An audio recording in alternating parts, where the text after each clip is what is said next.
네, 반갑습니다. 저는 메이저 사과원 대표원장 성정기입니다. 안녕하세요. 네, 아침부터 많은 분들 오셨는데요. 저희 준비 되게 많이 했어요. 자료도 보시면 아시겠지만, 그리고 원장님이 되게 준비 많이 했거든요. 오늘 이 동네 고등학교에 대해서 많은 것을 알려드리도록 노력하겠습니다. 김영호 부원장입니다.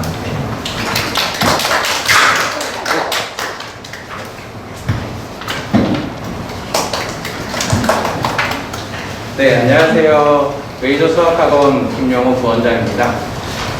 이제 오늘 강남 서초 이제 8학군에 대해서 고등학교에 대해서 자세하게 좀 알려드리고 지원 방법 생각보다 모르시는 분들이 꽤 많으시더라고요. 그래서 간단하게 알려드리는 시간을 준비해봤습니다. 오늘 알아볼 것은 이런 순서대로 알아볼 거고요. 먼저 고등학교 지원 방법부터 알아보도록 하겠습니다. 자료 같이 이제 보시면 될 것 같은데요. 먼저 전기고등학교라고 해서 뭐 영재고 같은 경우는 먼저 선발을 하고요. 그 다음에 이제 일반 고등학교나 이제 광역 자사고 같은 경우 후기고등학교 지원 배정 방법을 알려드리게 될 텐데요. 먼저 과학 중점 학급이라고 있습니다. 그래서 과학 중점 학급 다들 아시다시피 여기 서초에서는 반포고랑 서울고가 과학 중점 학급을 운영하고 있고요. 강남고에서는 경기고등학교가 운영하고 있습니다.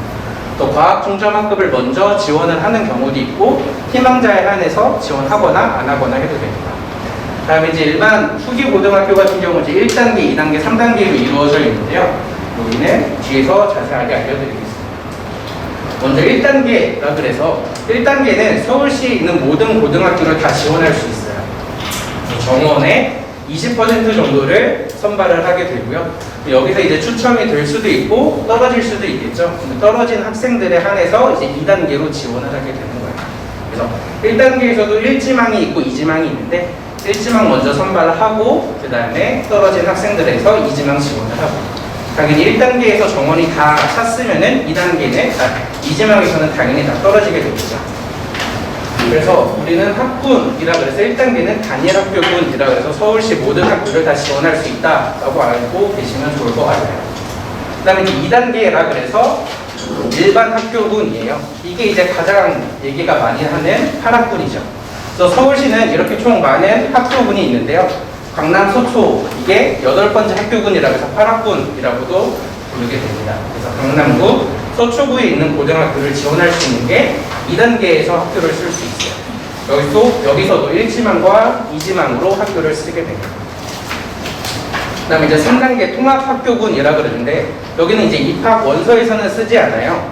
그래서 1단계에서 정원의 20%를 선발하고 2단계에서 정원의 40%를 선발을 하면 여기서도 떨어진 학생들이 있겠죠.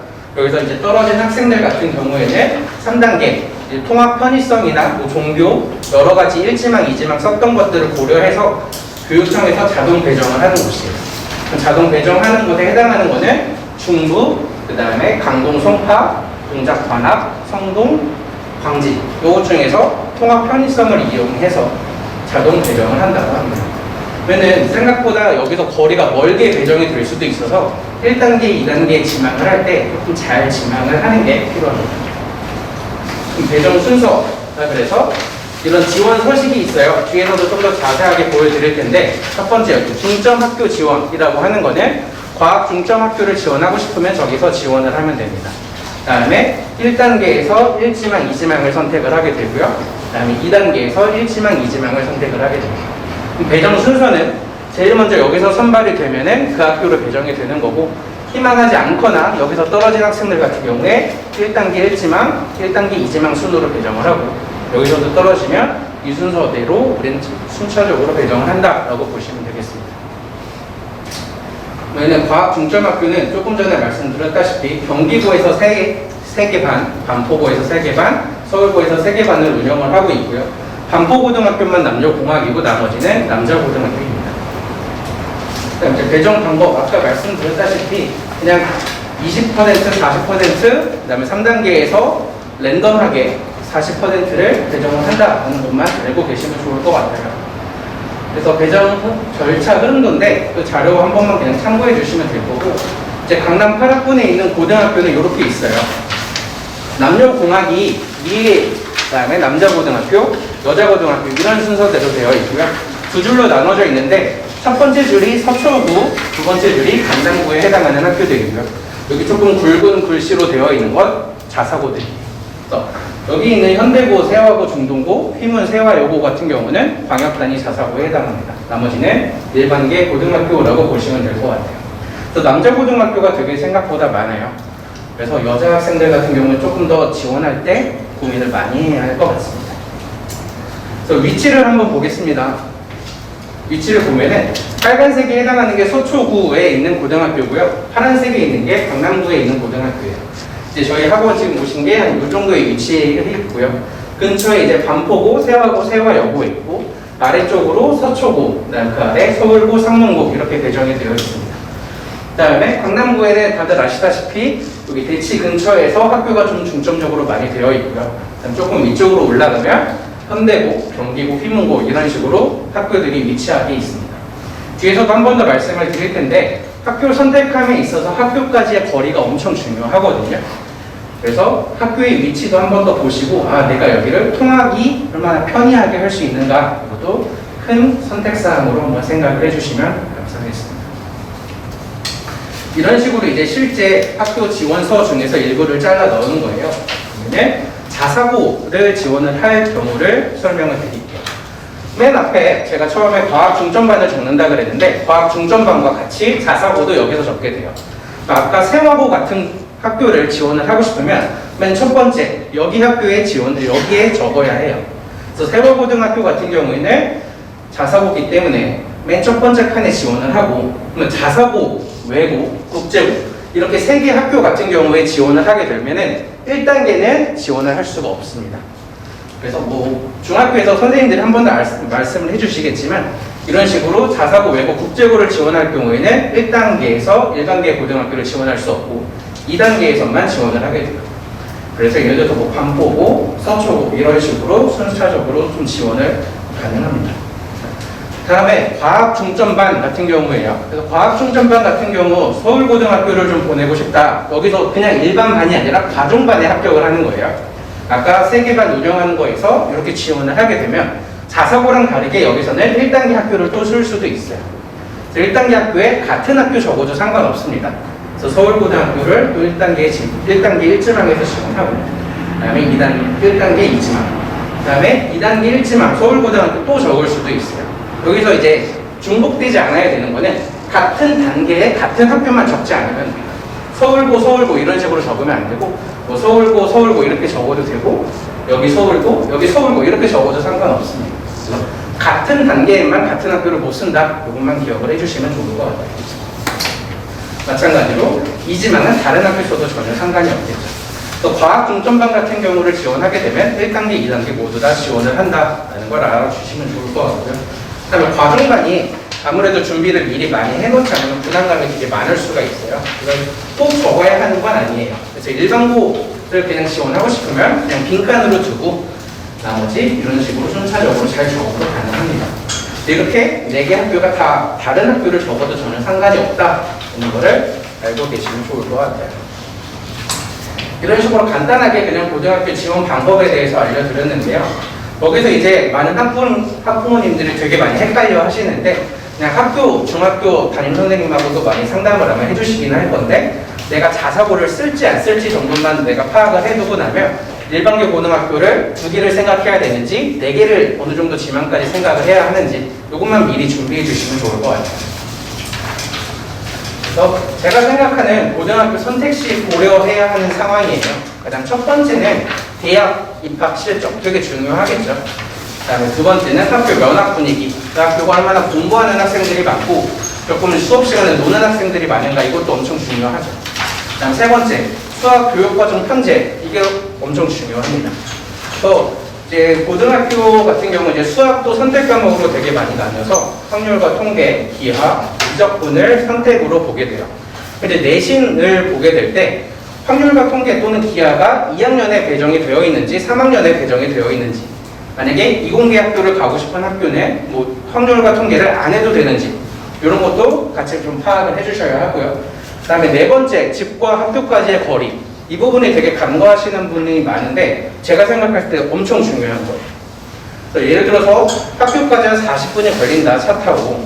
근데 그 시간에 이제 출퇴근 시간이 걸리면 어마어마하게 걸리고, 그럼 어머님들이 생각하시기에 그냥 차 안에서 공부하면 되겠지라고 생각을 하시는데 집중도가 되게 많이 흐트러져요. 집중도도 되게 많이 흐트러지고 설령 공부를 한다고 해도 학교 가서 제대로 공부할 시간에 이미 다 지쳐가지고 제대로 못하는 경우가 꽤 많거든요.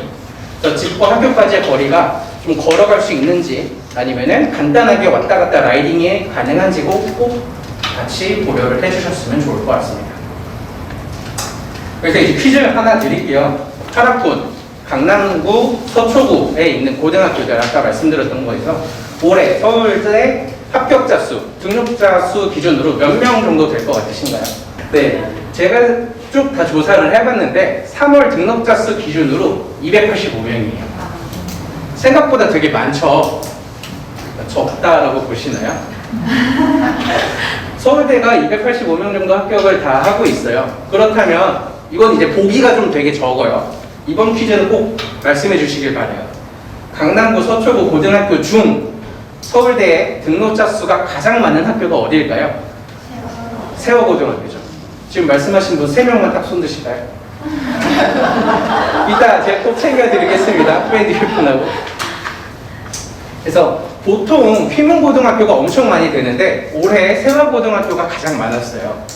그래서 세화고등학교가 최근 되게 엄청 서울대 입시 실적이 계속 좋아지고 있다는 것을 많이 염두에 주셨으면 좋을 것 같습니다. 이제 학교 서울대 합격자 수를 일일이 하나하나 다 조사를 한 건데요. 먼저 수시, 정시를 같이 나눠서 놨어요. 맨 처음에 세화고등학교를 보시면 수시 6명, 정시 19명이죠. 정시 인원이 되게 압도적으로 되게 많아요. 당연히 학교가 되게 일반적으로 공부를 다 잘하기 때문에 내신 따기가 일반적으로 어려워요.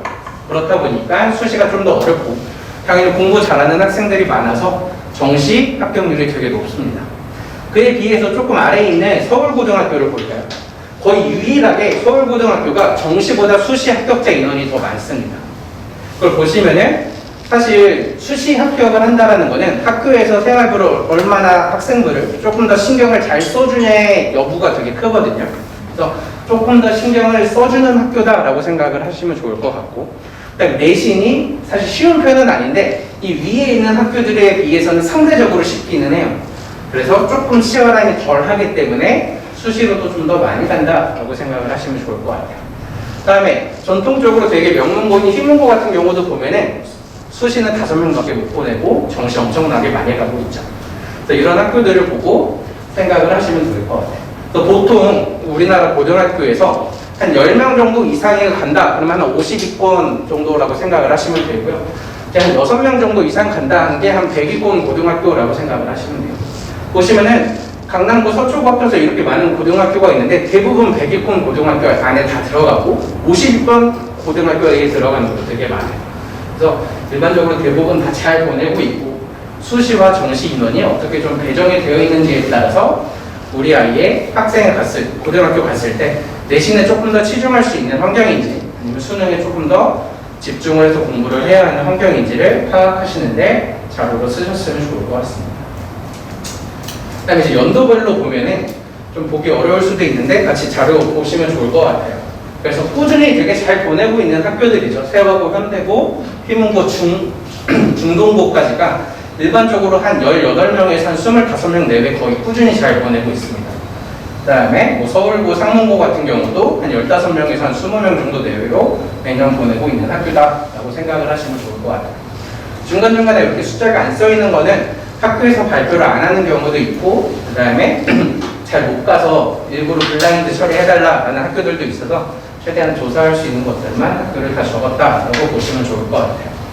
여기서도 대부분 왼쪽에 있는 학교들이 10명 이상 꾸준히 보내고 있다라고 판단을 하시면 좋을 것 같아요.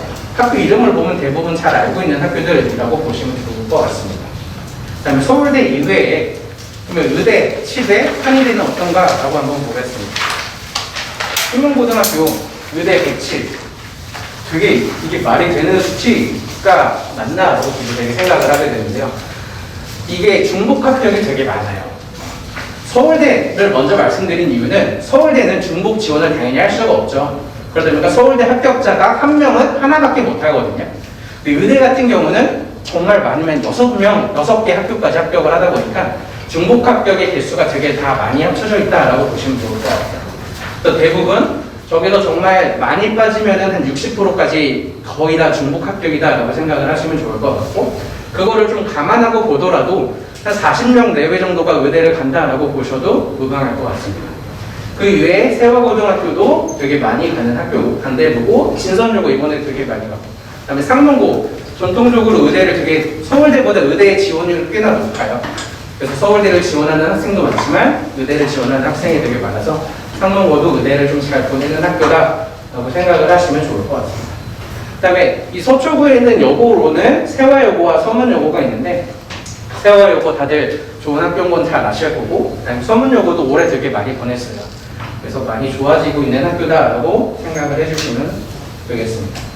그다음에 올해뿐만 아니라 이제 작년 거도 보면은 필문고 항상 100명 이상 되게 엄청 많은 합격률을 보이고 있고요. 그다음에 세화고, 그다음에 이쪽 안에서는 상문고, 그다음에 반포고, 서울고 이런 수준으로 서초구에서는 좀 의대를 많이 보내는 학교다라는 생각을 해주시면 좋을 것 같습니다. 그다음에 2019년 같은 경우인데 여기서도 필문고가 당연히 제일 많고요. 그다음에 세화고, 이 안에서는 반포고, 서울고 순으로 좀 보낸다라고 생각을 하시면 좋을 것 같은데, 여기는 제가 중복 합격도 포함이 되어 있지만 서울대도 그렇고 의대도 그렇고 졸업생도 당연히 포함이에요. 재수생까지 포함인데 대부분 재수생을 지우고 나면 한 40%를 지워야 되거든요.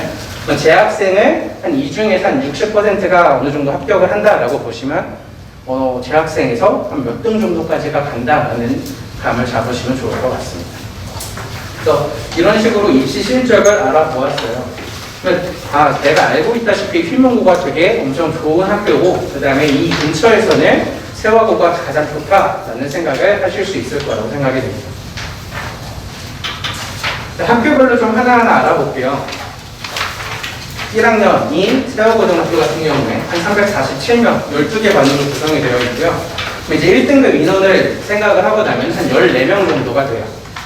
1학년에서는 한 14명 정도만 1등급을 받는다라고 생각을 하시면 될 것 같고요. 그 다음에 두 번째 나와 있는 평균 표준 편차라는 거는 2020년 1학기 수학 성적이라고 제가 정리를 해놨어요. 수학 성적의 평균이 73.7이고 표준 편차라는 건 15.8이에요. 표준 편차라는 거는 그냥 얼마나 많이 학생들이 상위권, 하위권의 분포가 멀리 되어 있느냐라고 생각을 하시면 될 것 같은데, 그냥 일반적으로 표준 편차가 20보다 작다, 그럼 학생들이 되게 다 전반적으로 실력이 비슷비슷하다라고 보시면 될 것 같고요. 표준 편차가 20보다 크다 그러면은 상위권과 하위권의 갭이 조금씩 많이 벌어져 있다라는 기준으로 그냥 생각하시면 될 것 같아요. 그래서 보통 일반계 고등학교는 정말 좋은 학교라고 생각해도 한 16 또는 한 18 정도인데 세화고등학교는 15.8이면 되게 낮은 거예요, 정말. 그래서 외대부고 이런 곳은 거의 한 10점대가 되고, 세화고 같은 경우도 15.8이면 되게 상위권과 하위권의 갭이 많이 적고 다 잘하는 학교다라고는 생각을 하시면 좋을 것 같아요. 그 아래 나와 있는 A, B, C, D, E의 비율은 이건 이제 점수라기보다 성취도인데, 성취도가 90% 이상, 80% 이상 이런 순으로 A, B, C, D를 나누게 돼요. 왜냐면 이 성취도 퍼센트는 학교에서 선생님들이 시험을 출제할 때 미리 준비를 하거든요. 그래서 대부분 학교에서 예상을 할 때는 한 20씩 맞추려고는 노력을 해요. 그래서 학교에서 한 이 정도 커트라인을 A라고 하면은 20% 정도가 A를 받겠구나라는 예상을 하고 문제를 내게 되는데, 그럼에도 불구하고 61%가 A를 맞았다는 건 학생들이 엄청 잘한다는 거예요. 그래서 일반적으로 여기 A, B, C, D, E의 비율을 보실 때 전반적으로 점수 기준은 아니더라도 거의 비슷하게 보셔도 돼요. A가 되게 높다, 잘하는 학생들이 엄청 많다. 그 다음에 D, E가 적다라는 거는 하위권 학생들이 좀 적다라고 생각을 하시면 돼요. 그래서 대부분 실제 고등학교에서도 E의 비율을 되게 신경을 많이 써요. 이게 학교 알림이라는 사이트에 가면 다 공시가 되어 있어서 누구나 볼 수 있는데요. E의 비율이 낮으면은 누가 보더라도 이 학교 하위권이 맞나? 공부 분위기가 되게 안 좋나라는 걸 신경을 많이 쓰게 되거든요. 그래서 대부분 학교에서도 E의 비율을 20% 절대 안 넘기려고 노력을 많이 한다고 하는데, 그럼에도 불구하고 2.8이라는 건 되게 엄청 작은 수치입니다. 그래서 뒤에서도 모든 학교에 쭉 관련해서 보실 때 A, B의 비율이 50%보다 많은지, 그 다음에 D, E 합쳐서 비율이 한 30%보다 많은지에 따라서 상위권 공부 분위기가 되게 좋다, 아니면 하위권의 공부 분위기가 좀 안 좋다의 지표로 좀 삼아 주셨으면 좋을 것 같아요. 그 다음에 이제 세 번째 여기 나와 있는 거는 작년도 중간고사 이 시험 점수에 대한 거를 제가 이제 나열을 해봤는데 직접 하나하나 다 풀어봤거든요. 그래서 세워고등학교 같은 경우에는 객관식이 18문항, 서술형이 4문항으로 진행이 되었고, 그 다음에 어려운 문제, 상 문제가 한 4문제 정도가 됐어요. 그 다음에 중 난이도가 12문제, 하 난이도가 6문제. 제가 이제 풀면서 상, 중, 하고 나눈 기준이 하는 보통 한 쌤 B 정도 거의 공부 좀 했다 그러면 안 틀려야 하는 문제들이고요. 그 다음에 중은 한 쌤 C에서 뭐 블랙 레벨 정도 왔다 갔다 하는 문제들의 수준이라고 보시면 좋을 것 같아요. 그 다음에 이제 상 난이도 같은 경우는 모의고사 기출에서 조금 어려운 문제들, 정답률이 객관식임에도 불구하고 한 20% 내외 정도 되는 난이도에 변형을 했다 하는 문제들이에요. 또는 심화 문제들, 뭐 실력정서, 블랙 레벨, 1등급 수학에서 한 2문제 정도 섞어서 변형을 하는 문제들이라고 보시면 좋을 것 같아요. 상 문제가 한 4문제 정도라는 건 되게 많거든요. 이 당시에 1등급 커트라인 기준이 보통 90점 초반이었다라고 얘기를 많이 해요. 90점 초반이면 사실 상에서 한 문제 또는 객관식에서 한 2문제 정도 틀려도 1등급이 아슬아슬 나오기는 아마 했을 거예요. 그럼에도 불구하고 당연히 조금 응용되어 있는 문제나 쉬운 문제 하나도 안 틀려야 되는 좀 어려운 시험이었다라고 보시면 좋을 것 같고, 그다음 제가 풀어봤을 때 겉보기는 어려운 문제가 되게 많아요. 그래서 제가 이제 수학을 가르친 지도 10년이 되게 넘었는데 제가 봤을 때도 이거 좀 처음 보는 것 같은데 하는 느낌도 되게 많았거든요. 학생들이 보면 당황할 만한 문제가 되게 많았어요. 그러면 겉보기는 되게 어려운데 막상 조금씩 더 생각하고 그냥 바로 넘기지 않고 고민을 하면 생각보다 풀리는 것도 꽤 많아서 당연히 어렵기는 하나 막 엄청난 명성대로 못 풀만한, 학생들이 절대 100점을 안 넣을 만한 그런 시험은 아니었다. 그래서 어려워도 풀만한 문제였다라고 생각이 들고요. 아래 나와 있는 거는 서울대뿐만 아니라 조금 주요 학교들을 적어봤는데 여기도 당연히 중복합격과 제5학생까지 포함을 한 수치라고 보시면 좋을 것 같아요. 그래서 보면 서울대, 연대, 고대 보통 여기서 이제 중복 지원이 가능한 곳이 있고 가능하지 않은 곳들이 있는데 아까 말씀을 하셨다시피 중복 합격을 좀 지우고 이것저것 재학생들이 실제로 몇 명이나 합격했냐라고 보시려면 요 어느 정도 다 더해서 한 30% 정도라고 생각을 하시면 좋을 것 같아요. 왜냐면 졸업생들 빼고 재학생들에서 중복 합격 빼고 몇 명 정도가 합격했다는 것을 생각해 보시면 좋을 것 같습니다. 아까 말씀 중간에 한번 드렸는데 수학 편제가 되게 중요하다라고 말씀드렸죠. 모든 학교도 이런 식으로 잘 정리가 되어 있는데요. 이게 이제 학기예요. 1학년 1학기, 1학년 2학기, 이제 2학년, 3학년 이런 식으로 진행이 되고요. 그 다음에 수학 공통 과목 당연히 1학기, 2학기 이렇게 진행을 하겠죠. 수학 상하. 그 다음에 수학 1 같은 경우는 2학년 1학기에 다 마무리가 되고, 그 다음에 수학 2 같은 경우도 2학년 1학기에 마무리가 돼요. 저는 사실 이런 학교 거의 처음 봤거든요. 대부분 2학년 2학기 때 수학 2를 하는 경우가 대부분인데 세호고 같은 경우 되게 특이해요. 이렇게까지 진행을 할 수 있나 싶었고, 그 다음에 확통, 미적, 경제수학, 기하 중에서 2개를 택 2, 2개를 선택을 하는데 이걸 이제 2학년 2학기 때 진행을 합니다. 세호고 같은 경우. 여기까지만 보면은 대부분 이과 학생들 같은 경우는 여기서 미적, 기하를 선택을 하거나 아니면 난 기하를 좀 미리 안 해놨다 그럼 조금 쉬운 경제수학 미적, 확통 미적 또는 난 수능 때 기하를 보겠다 그러면 기하 경제, 기하 확통 이런 식으로 좀 선택을 할 가능성이 높은데 2학년 2학기 때 이게 되어 있으려면 이미 1학년 또는 고등학교 입학 전부터 다 마무리가 되어 있어야 한다라는 생각을 해주셔야 할 것 같아요. 이제 3학년 때는 뭘 하느냐, 심화 수학이라 그래서 수원 수투의 조금 심화 버전이라고 생각을 하시면 되는데 엄청나게 심화 버전이 아니라 대부분 학교에서는 수능에서 나올 만한 문제로 좀 비슷하게 프린트를 주면서 수업을 하는 경우가 대부분이에요. 그래서 수능 수학을 공부할 수 있는데 좀 도움이 되는 과목이다 라고 보시면 좋을 것 같고요. 그 다음에 실용수학, 수학 과제 탐구, 고급 수학, 또 이제 국어 4과목, 영어 한 과목 중에서 우리 택 1, 그러니까 택 2, 이 중에서 2과목을 선택을 하게 되는데 수학 과제 탐구 같은 경우가 꽤나 선택을 하면 도움이 그래도 좀 되는 과목 중에 하나예요. 그래서 학생부 같은 경우에 뭐 보고서나 이런 걸 좀 쓸 수 있는 경우가 되게 많이 줄어들었잖아요. 수학 과제 탐구 같은 경우는 과목으로 지정이 되어 있어서 내가 좀 생기부에 쓸 수 있는 여지가 조금 하나라도 좀 늘었다라고 해서 좀 선택을 하는 게 가능하고, 그 다음에 시험을 보는 과목이 아니기 때문에 고등학교 3학년 때 수능에 집중하기에도 조금 더 좋다라고 보시면 좋을 것 같아요. 그래서 세화고 같은 경우는 이런 식으로 수학 편제가 좀 배정이 되어 있다. 세화고를 좀 희망을 한다 하면은 미적 또는 기하를 좀 많이 진행을 해놔야 한다라는 생각을 해주시면 좋을 것 같아요. 그래서 미적이냐 기하냐라는 건 이따 끝날 때쯤 한 번 더 제 생각을 말씀을 드립니다. 이제 세화 여자고등학교 1학년 350명 내외 정도가 되고, 그 다음에 1등급도 여기서 한 14명, 그 다음에 평균 표준 편차, 여기서도 표준 편차 되게 낮죠. 이 학생들이 갈 만한 고등학교 중에서 되게 학생 고등학교 중에 하나거든요. 그래서 표준 편차가 거의 14보다 작다는 거는 되게 잘해요. 이렇게까지 잘하면은 사실 1등급을 계속 유지하는 게 되게 어려워요.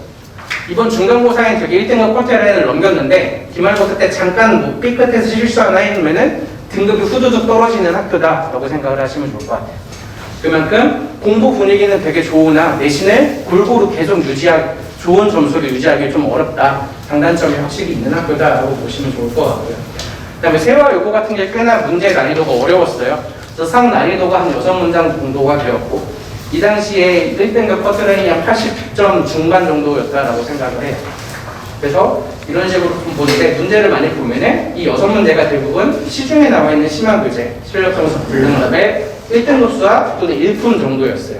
그래서 그런 학교 정도 또는 모의고사 기출문제를 좀 변형한 문제들이 되게 많았다라는 것을 풀면서 좀 느끼게 되었습니다. 그 다음에 이제 학교 입시 실전 같은 경우도 서울연고대, 의대에 합쳐갖고 거의 100명 정도 되어 있고, 여기서도 한 30% 정도만 재학생 중복 없이 합격한 숫자다라고 보시면은 얼추 맞다라고 생각이 됩니다. 그럼 여기서도 수학 편제, 공통적인 건 대부분 이제 설명을 안 드릴 텐데, 여기까지가 이제 대부분 학교가 다 똑같아요. 아까 세학원만 좀 특별했던 거고, 그 다음에 수학 1, 수학 2까지 해서 2학년 2학기 때 선택을 하게 되고요. 그 다음에 확통, 기하, 실용 수학 중에서 택 1이에요. 그럼 이 중에서 하나만 하면 되는데, 나는 기하를 하기 싫다 이러면 확통을 해도 되고, 뭐 확통을 하기 싫다 이러면은 기하를 선택할 수도 있는데, 이건 이제 2학년 때 진행을 하게 된다라는 생각을 하시면 좋을 것 같아요.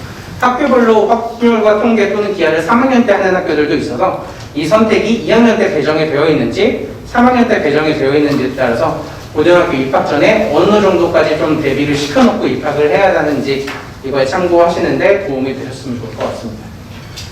다음에 이제 이과 학생들 같은 경우에는 여기서 미적분 또는 이제 국어 하나, 영어 하나, 여기서 이제 국어도 필수 선택 과목인데 언어와 매체랑 화법과 작문이라는 국어도 수능에서 선택을 하게 되는데, 여기서도 이제 화작이 있어요. 화법과 작문이라는 거. 그래서 대부분 여기서 꼭 하나씩 거의 선택을 해야 돼서, 물론 현실적으로는 나는 뭐 이렇게만 하고 싶어요가 할 수도 있겠지만 대부분 학교에서 국어 한 과목씩은 다 배정을 해놓기 때문에 실제로는 경제 수학 또는 미적분 2개 중에 하나만 선택을 한다. 그럼 문이과가 어느 정도 나눠 있다라고 보셔도 될 것 같습니다. 그래서 3학년 때 진행을 하게 되고요. 아까 말씀드린 수학 과제 탐구를 3학년 2학기 때 배치함으로써 수능 때 내신 점수를 좀 신경을 좀 덜 쓰고 수능 때는 좀 집중할 수 있게 편제를 구성해놨다라고 보시면 좋을 것 같아요.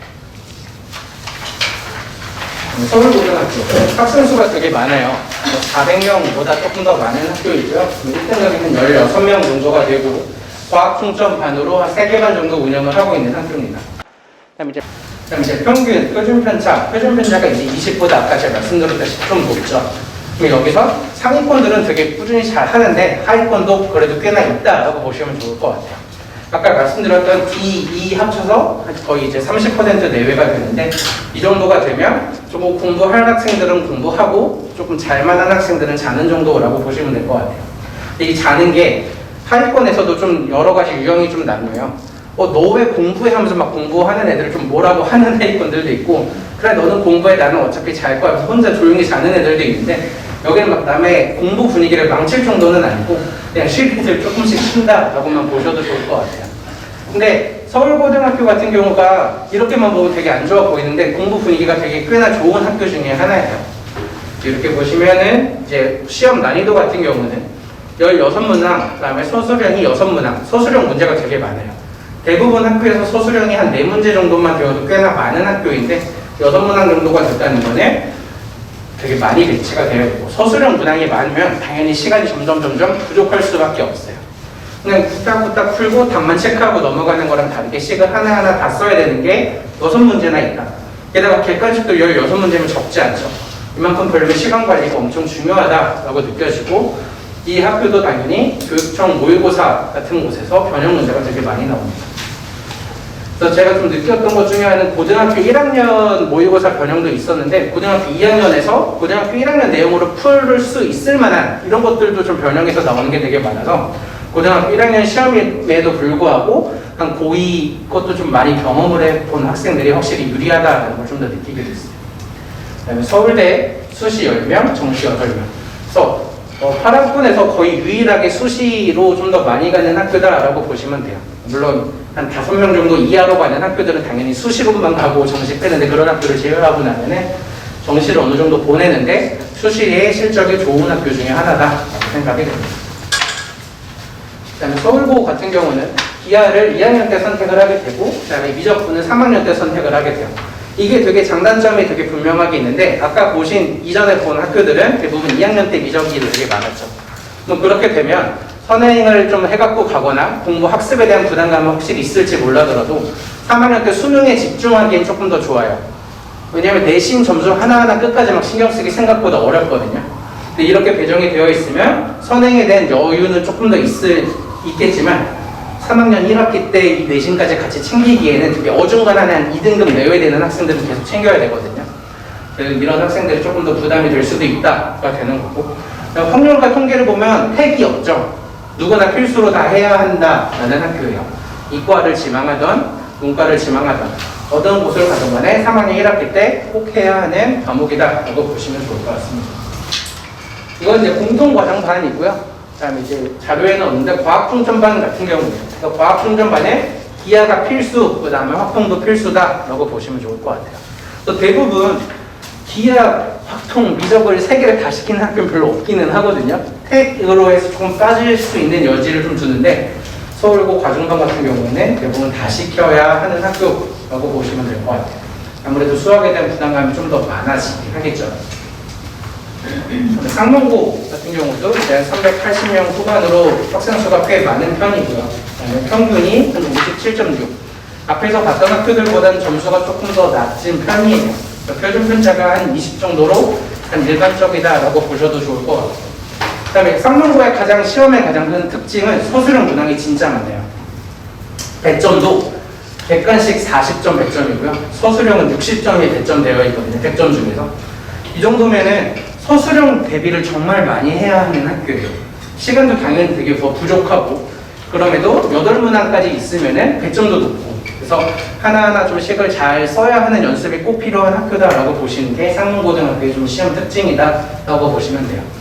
근데 막 엄청 어려운 막 최상위권 문제, 킬러 문제 정도까지의 난이도는 별로 없고 그냥 좀 적당히 어려워서 변별력 정도까지만 줄 수 있는 문제로 구성이 되어 있습니다.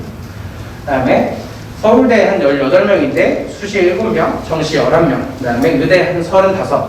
그래서 삼문고등학교 같은 경우는 서울대도 꽤나 잘 가는 편이지만 서울대보다도 의대에 가고 싶어하는 희망하는 학생들이 많아서 의대에 진학하기 조금 더 좋은 학교다라는 생각이 듭니다. 여기서도 수학 2까지는 거의 일반적으로 똑같고 그 다음에 문과냐 이과냐에 따라 확통을 선택할지 기하를 선택할지 2학년 때 배우게 됩니다. 그 다음에 이제 미적을 3학년 때 하게 되고요. 또는 난 미적을 하기 싫다, 난 수능도 기하로 볼 거다 하는 학생들은 다른 과목을 선택을 해도 가능하겠죠. 그래서 이런 식으로 우리가 진행이 되고 그다음에 수학 과제 탐구도 같이 좀 챙기거나 또는 이때 나는 기하를 볼 거야 하는 학생들이 기하를 선택할 수 있는 3학년 때 선택이 가능합니다. 이제 반포고등학교 이 근처에 있는 학교고 여기서도 이제 과학 중점 학교예요. 과중반이 한 3개 정도가 진행이 되고요. 이 학교는 학생 수가 좀 적어요. 대부분 아까 300명은 다 넘었고 한 300명 후반이었는데 여기는 1학년이 한 230명 정도로 확실히 인원이 되게 많이 적어요. 인원이 적다 보니까 1등급을 받을 수 있는 학생이 한 10명 정도밖에 없어서 생각보다 이거에 좀 차이가 꽤나 큽니다. 그 다음에 평균, 표준 편제도 되게 거의 일반적으로 좀 보이기는 하고 그 다음에 상위권과 하위권까지 거의 골고루 되게 많이 잘 분포가 되어 있기는 하죠. 그래서 상위권부터 하위권까지 되게 좀 다양하게 있다라는 생각을 하시면 좋을 것 같아요. 사실 이렇게만 보면 앞에 있는 학교들이 상위권들이 엄청 비율이 많아서 거기가 무조건 분위기가 좋은 거 아니야 라는 생각도 하시는데 사실 이런 등급도 필요하기는 해요. 그래서 밑에 학생들이 꽤나 많아야지 내가 좀 등급받기 조금이라도 좀 편하겠구나라는 생각도 좀 같이 해주셨으면 좋을 것 같아요. 그럼 이제 학교 난이도가 되게 평이합니다. 지금까지 쭉 봤던 문제들이 되게 많이 어려운 거에 비해서 여기는 그렇게까지 어려운 문제가 많이 없었어요. 그래서 서술형 5개, 객관식 16문항. 20개보다 문제가 많아서 문제가 좀 많아서 시간 관리만 잘 한다면 난이도적으로 어렵거나 이렇지는 않았습니다. 그 다음에 서울대 14명, 수시 6명, 정시 8명. 수시 6명이면 꽤나 잘 간 학교거든요. 게다가 인원을 보시면은 인원이 다른 학교보다 되게 적잖아요. 400명 중에서 이만큼 보내는 거랑 한 230명에서 이만큼 보내는 거랑 차이가 꽤나 커요. 또 반포고 같은 경우는 남녀 공학이라서 조금 꺼려 하시는 분들도 있고, 그렇다 보면 학교 분위기가 되게 안 좋은 거 아니야? 라는 생각도 꽤나 많이 하시고, 그 다음에 숫자로 보이는 서울대나 의치한 그 숫자가 되게 적어서 여기는 좀 실적이 안 좋나? 라는 생각도 좀 하시는데, 학생 수 대비라고 보면은 꽤나 그렇게 나쁘지만은 않다. 그래도 우리가 하는 것보다 좀 안 좋게 평가가 되는 학교다라는 생각을 하고 있습니다. 그 다음에 학교 수학 편제 같은 경우도 여기까지는 똑같고, 그 다음에 기하를 하려면 2학년 때 해야 하고요. 그 다음에 확통은 누구나 다 해야 한다. 그 다음에 미적 같은 경우는 3학년 때 배정이 되어 있는 수학 편제로 이루어져 있다라는 생각으로 수학 공부 계획을 짜시면 좋을 것 같습니다. 하나만 여쭤봐도 네. 이 미적이 1, 2학기에 그럼 다 하는 거예요? 네. 근데 대부분 학교들 같은 경우에 3학년 때 그렇게 배정이 되어 있으면은 1학기 때 진도를 다 나가고 2학기 때는 그냥 수능 전범위 시험을 보는 학교가 조금 더 대부분이긴 하고요. 그 다음에 그런 학교들도 있고, 그 다음에 세 파트로 나누는 학교들도 되게 많아요. 그래서 1학기 중간, 1학기 기말, 그 다음에 2학기 중간까지 해서 세 범위를 다 나가고 마지막 시험은 그냥 전범위라든가 좀 쉽게 하는 학교들이 좀 대부분입니다. 그에 비해서 2학년 때 1, 2학기에 좀 다 배정이 되어 있으면 그거는 거의 4등분을 하는 학교들이 좀 더 많다고 보시면 될 것 같아요. 이게 지금 과중반이라고 해서 네, 여기 같은 경우는 과중반에서 편제를 따로 발표를 안 하기는 해서 저희가 이제 학교에서 발표한 자료로만 적어 놓긴 했는데 과중반은 조금 편제가 다를 수 있긴 해요. 그리고 아까 서울고도 일반인 거예요, 과중반인 거예요? 상농고요? 서울고요. 서울고요. 서울고는 아까 지금 자료에 있는 거는 일반이고요. 제가 아까 설명드렸던 서울고 그래서 과중반 편제는 따로 여기다 적어 놓긴 했습니다. 자, 과중반 것만 잠깐만 다시 볼게요.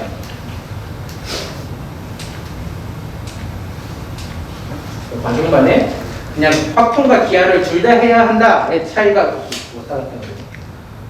분만 차이가 있다라고만 보시면 될 것 같아요. 그래서 기하, 미적, 확통, 일반반 같은 경우에는 선택을 해서 내가 해도 되고 안 해도 되고 수 있는 선택의 여지가 있었다면 과중반은 그냥 수학을 좀 다 시켜야 한다의 차이가 좀 있다. 요거를 생각을 하시면 될 것 같습니다. 그러면 6학점이라는 걸 네. 그래서 보통 과학 성전반 같은 경우 수학 단위수가 되게 많이 높아요. 일반 반보다 한 1.5배 정도의 단위수가 되게 많아서 과중반 가려면 당연히 과학도 되게 잘 해놔야 되고 수학도 엄청 좀 많이 해놓은 조금 생각을 좀 많이 하고 보내야 돼요. 그래서 그냥 가면 좋겠지라는 생각보다는 정말 준비가 되어 있는 걸 한 번 더 고민하고 좀 더 보내야 되는 케이스라고 저는 생각을 합니다.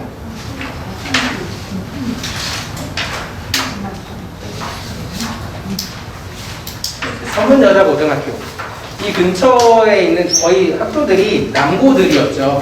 게다가 실적이 좋은 학교들, 반포고 정도를 제외하면. 그래서 여자 학생들이 갈 만한 거는 세화여고와 제가 생각하기에 이 근처에서는 통학 거리 따지면 한 서문여고 정도가 아마 될 건데 서문여고 한번 알아보겠습니다. 학생 수는 한 200명 후반으로 그렇게 많지는 않기는 한데 조금 적은 편에 속하기는 합니다. 그래서 평균 같은 경우도 75점으로 꽤나 높은 편이고요. 표준 편차도 딱 일반적이에요. A, B, C, D, E의 비율을 보면 거의 다 비슷비슷하기는 하죠. 이 D의 비율이 조금 적기는 한데 상위권부터 하위권까지 좀 골고루 잘 분포가 되어 있는 일반적인 일반고 고등학교다라는 생각을 하시면 될 것 같고요. 그 다음에 객관식 17, 서술형 3문제로 되어 있고요.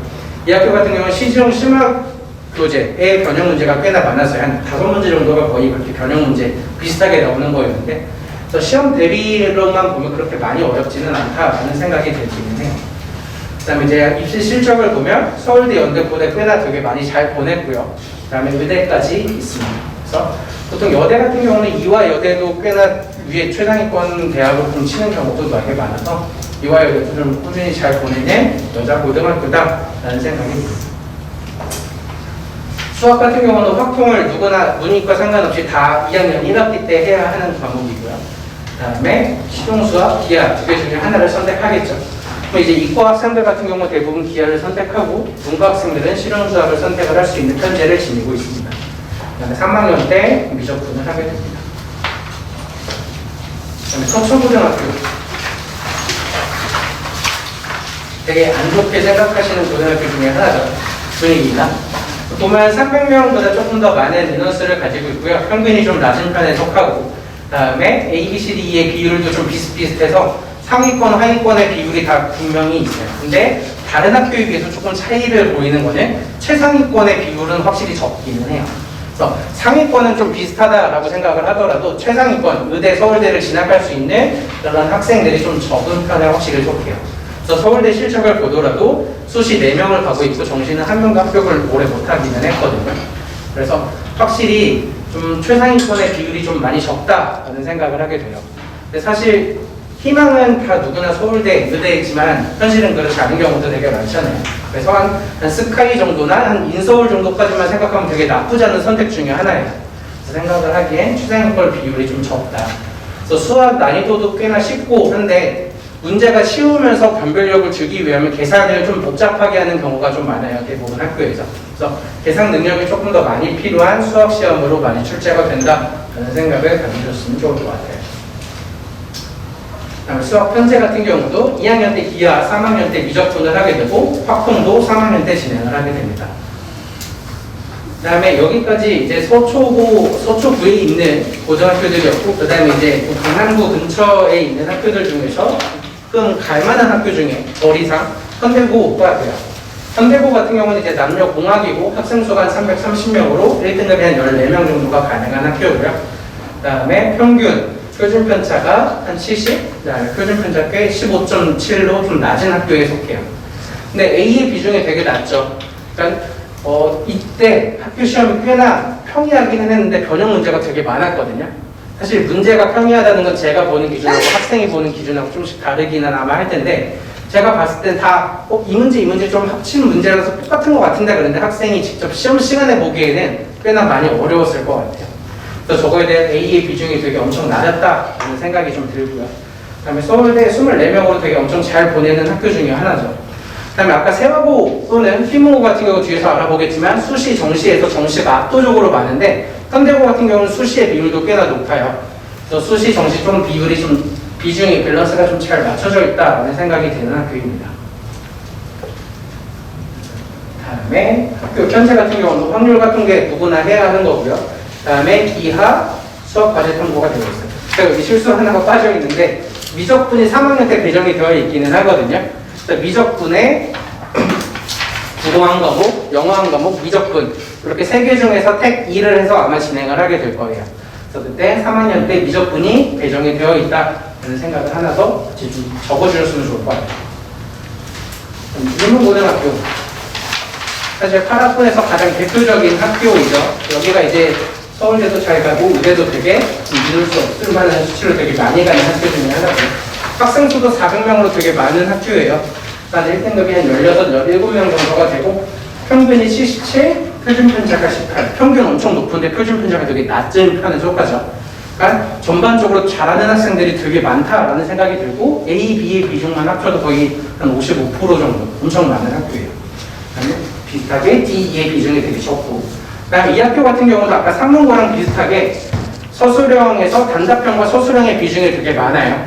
그래서 열문항, 이거 두 개 합치면 거의 주관식이 한 열문항 정도가 되는데 이런 주관식을 푸는 연습이 좀 잘 되어 있어야 한다라는 생각이 좀 많이 드는 학교 중에 하나입니다. 그다음 이제 서울대 한 22명, 아까 말씀드렸다시피 정시가 되게 압도적으로 많아요. 그래서 엄청 잘하는 학생들이 항상 있기 때문에 꾸준히 되게 수능, 내신 점수를 잘 받는 게 꽤 어려워요. 그래서 이번에는 1등급, 다음에 2등급, 조금 정말 두 문제나 삐끗하면 3등급까지도 쉽게 떨어지는 학교라서 정말 수시로 가는 건 좀 쉽지 않은 학교다